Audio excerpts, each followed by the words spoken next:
salah satu bekas penjara yang pernah menjadi tahanan politik di Kabupaten Bone adalah penjara Watampone. Bangunan tua yang terletak di Jalan Merdeka Watampone ini dibangun Belanda pada tahun 1918 sebagai tempat tinggal asisten residen Belanda. Pada masa Afdeling Bone yang meliputi Kerajaan Bone, Wajo, dan Sopeng, asisten residen Belanda berkedudukan di Watampone, yang sebelumnya bertempat di Pompanoa. Setelah kemerdekaan, dijadikan sebagai rumah tahanan atau penjara sampai tahun 1984. Jopiri Sakota Clarwater adalah salah seorang yang pernah menjabat sebagai kepala penjara Watampone. Akan tetapi, dari sebuah catatan menyebutkan, Clarwater tewas dalam suatu peristiwa penyerbuan yang terjadi pada tanggal 13 November tahun 1965. Clarwater adalah kakek Andi Floresnoya, yaitu seorang wartawan senior dan pembawa acara televisi Indonesia, keturunan Belanda Portugis.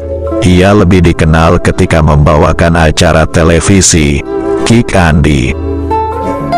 Seperti diketahui, pada masa pergolakan, kelompok massa yang anti PKI banyak menghabisi orang yang tidak ada sangkut pautnya dengan PKI. Salah satu yang jadi korbannya adalah Clarwater, kakek Andi F. Noya. Kisah tersebut berawal pasca terbunuhnya 6 perwira tinggi dan 1 perwira pertama Angkatan Darat oleh gerakan militer yang menamakan dirinya Dewan Revolusi pada tanggal 1 Oktober tahun 1965. Masa itu, banyak anggota Partai Komunis Indonesia, PKI, ditahan, dibunuh, dan dihilangkan. Ironisnya, tidak semua orang-orang yang hilang atau terbunuh itu anggota PKI, seperti yang terjadi pada Jopiri Sakota Clarwater, kakek dari jurnalis senior Andi F. Noya. Pada masa-masa menegangkan itu, Clarwater menjabat sebagai kepala penjara di Watampone. Selain itu, dia juga mengepalai penjara di wilayah Kabupaten Nrekang dan Sengkang. Bahkan, menurut Andi dalam biografinya, Andi F. Noya Kisah Hidupku, kakeknya itu pernah diusulkan untuk menduduki jabatan sebagai Direktur Kepenjaraan Indonesia Wilayah Timur, namun tidak terwujud karena Clarwater memiliki darah Belanda. Lantas, mengapa Jopi Clarwater bisa menjadi korban pembunuhan oleh kelompok massa anti PKI? Berawal suatu hari, Clarwater mendapat titipan 40 tahanan PKI dari Korps Polisi Militer CPM. Para petugas CPM itu berpesan bahwa para tahanan tersebut tak boleh dilepas atau diberikan kepada siapapun sebelum proses hukum dikenakan kepada mereka. Sebagai penanggung jawab penjara Watampone, Clarwater menerima tugas tersebut dengan patuh. Sementara itu, kabar penumpasan unsur-unsur PKI di Jawa telah sampai pula di Sulawesi Selatan. Kemudian pada hari Sabtu, tanggal 13 November tahun 1965, sekelompok massa anti PKI mendatangi penjara Watampone. Secara beringas, mereka meminta kepada Clarwater agar 40 tahanan PKI itu dikeluarkan untuk dihakimi melalui peradilan rakyat.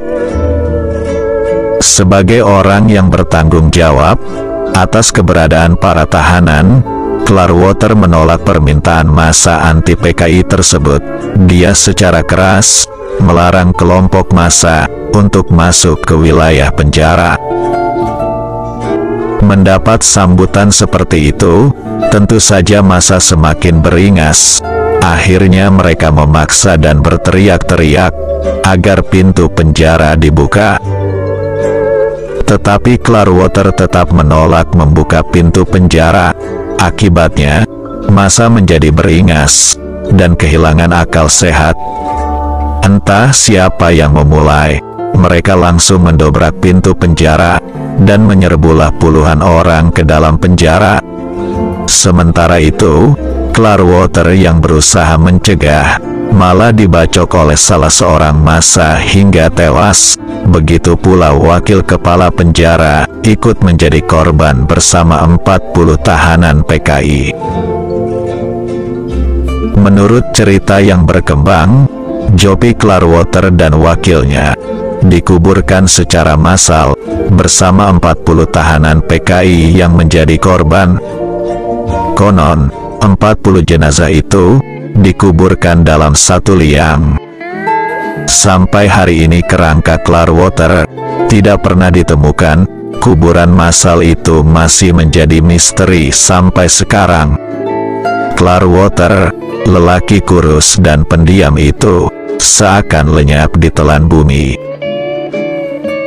Selain itu, ada pula cerita yang mengatakan kepala penjara Watampone Clearwater bersama wakilnya yang bernama John Jong Loge, 3 hari kemudian, jenazahnya dibawa dengan pedati atau dokar, dan dikubur di salah satu sumur, yang terletak di Jalan Bajoe, atau Jalan MH Tamrin Watampone, saat ini. Sumur itu kemudian dikenal dengan nama Sumur Kajolo, atau Bubung Kajolo, yaitu singkatan dari Clearwater, John Jong Loge. Namun setelah ditelusuri, sumur itu sudah tidak ada, kemungkinan sudah ditutup oleh warga setempat.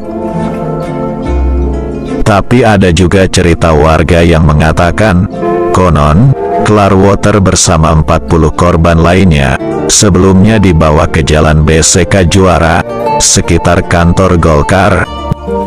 Dari sana kemudian dibawa ke Salo Marunge untuk dikuburkan. Kawasan itu terletak di Desa Usa, Kecamatan Palaka saat ini. Apabila diartikan dalam bahasa Indonesia, Salo Marunge tersebut berarti sungai yang berdesir kencang, terdengar gemuruh air terjun. Bahkan, sungai tersebut menjadi objek wisata saat ini. Apabila mengunjungi tempat itu, Anda akan dapat menikmati gemuruh air terjun dengan udara segar. Oleh sebab itu, keberadaan kuburan kepala penjara Watampone, Joppy Clearwater bersama korban lainnya, masih misterius sampai sekarang. Dalam catatan sejarah, pasca gerakan 30 September tahun 1965, pemerintah Orde Baru, di bawah pimpinan Soeharto, melakukan pembersihan terhadap kader-kader Partai Komunis Indonesia. Banyak dari mereka yang bernasib naas, dan hilang hingga lenyap. Peristiwa itu pun, meninggalkan cerita-cerita yang membangkitkan bulu roma. Akibat gerakan-gerakan Partai Komunis Indonesia, PKI, akhirnya penguasa Orde Baru, membangun fondasi kekuasaan berbau otoriter, dengan melakukan penumpasan terhadap antek-antek PKI. Akhirnya pemerintah Orde Baru, dengan terpaksa harus membungkam PKI, dan ditetapkan sebagai organisasi terlarang di Indonesia, menurut ketetapan MPRS, nomor 25 tahun 1966. Salah satu upaya untuk membasmi paham komunisme, pemerintah Orde Baru kemudian mendirikan kamp-kamp pengasingan di berbagai kota di Indonesia. Kamp-kamp tersebut digunakan sebagai tempat rehabilitasi bagi simpatisan PKI. Di Sulawesi Selatan sendiri, salah satu kamp PKI terletak di Moncongloe, perbatasan Kabupaten Maros dan Goa. Berdasarkan buku Kamp Pengasingan Moncong Loe, wilayah ini dipilih karena dianggap aman dan mudah dikendalikan, sebab dikelilingi markas Kodam 14 Hasanuddin.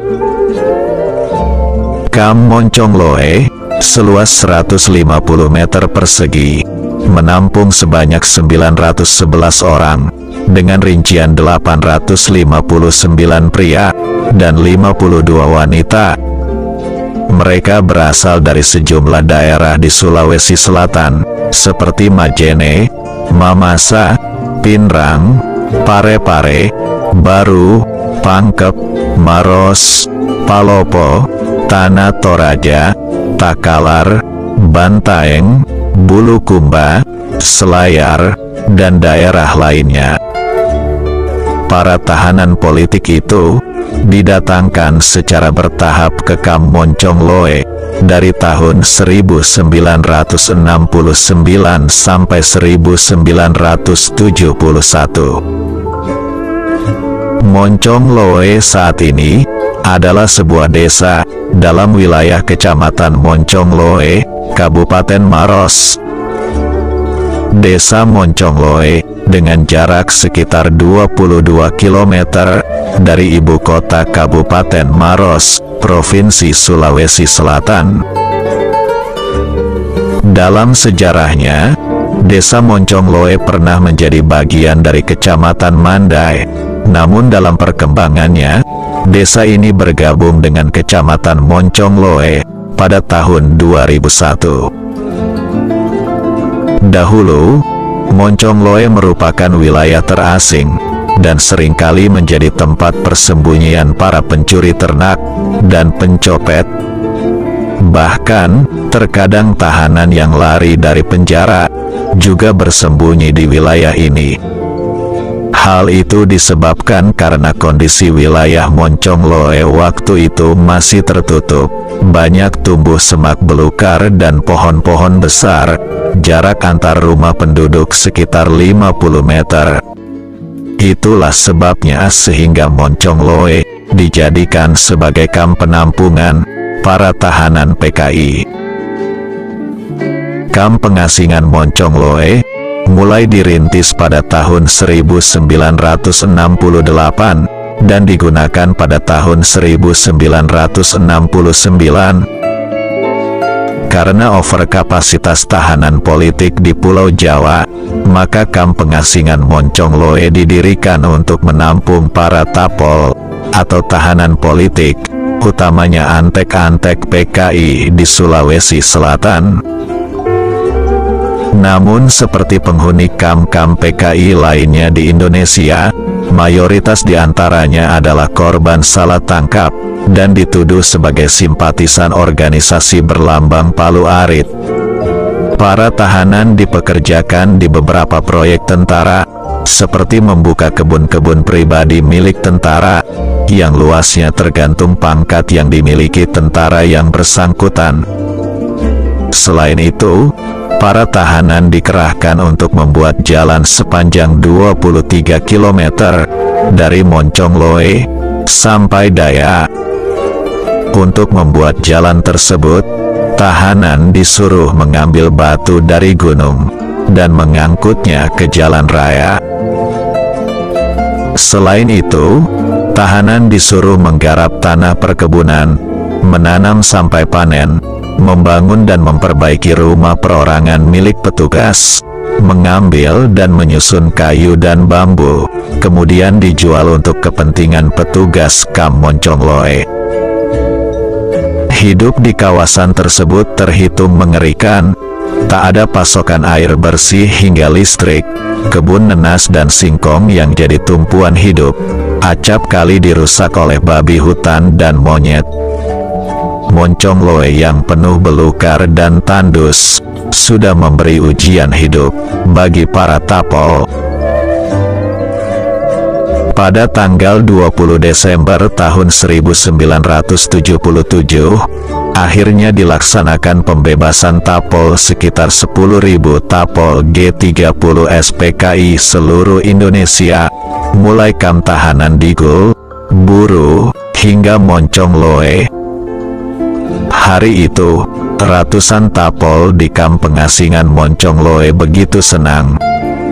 Lalu dipilihlah sebanyak 150 tapol untuk menjadi perwakilan pelepasan di Aula TNI di Jalan Lanto Daeng Pasewang, Makassar.